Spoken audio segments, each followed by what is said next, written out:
7 अक्टूबर 2023 सुबह के करीब 6 बजे।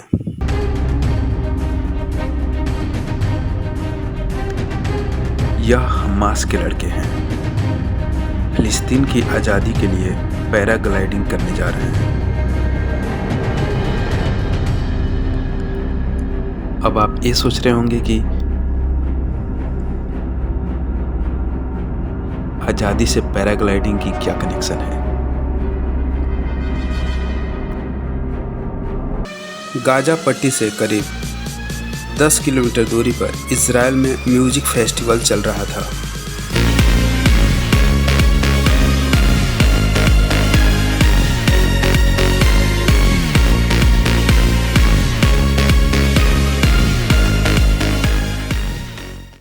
यहाँ एंट्री होती है हमास की, वो भी आसमान के रास्ते।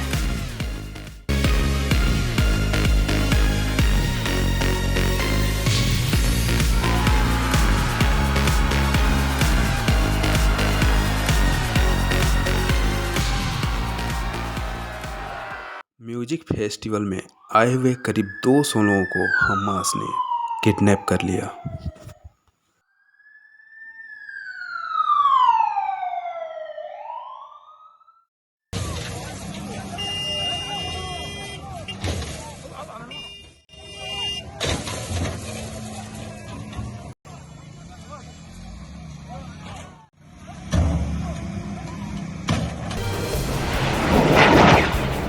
इधर गाजा पट्टी से इजराइल पर केवल 20 मिनट में 5000 रॉकेट दाग दिए गए।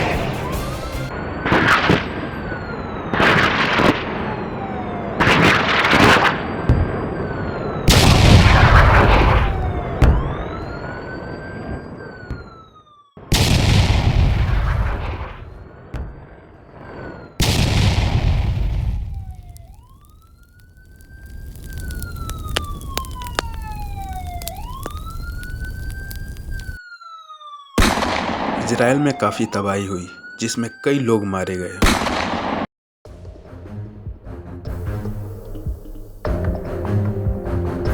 हमास के लड़ाके इजराइल फिलिस्तीन के बीच लगे बॉर्डर को तोड़कर इजराइल में दाखिल हो चुके थे।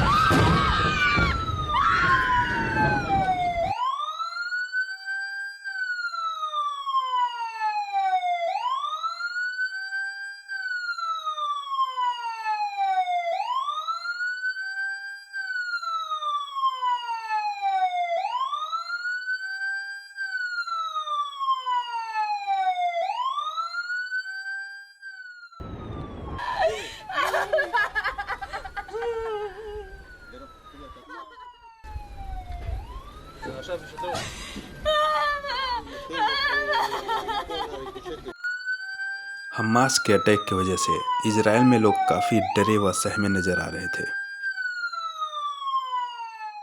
अब आप ये सोच रहे होंगे कि ये सब हो क्यों रहा है, तो चलिए चलते हैं कुछ साल पीछे।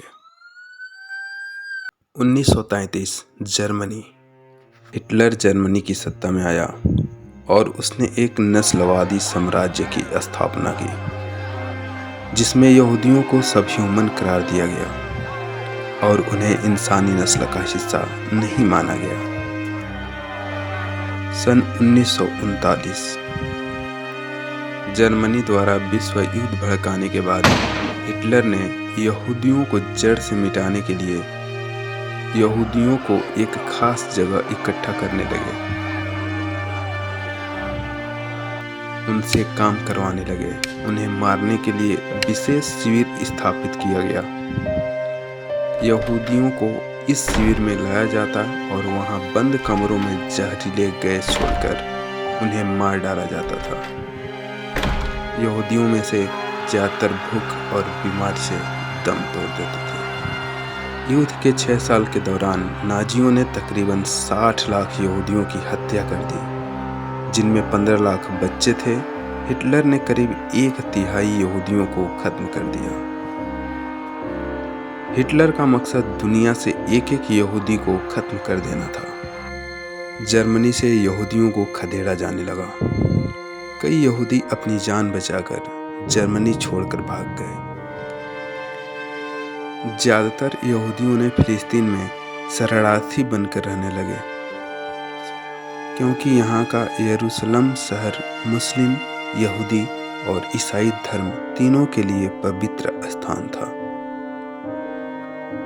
यूरोप से आने वाले यहूदी अपने लिए एक नया मुल्क चाहते थे।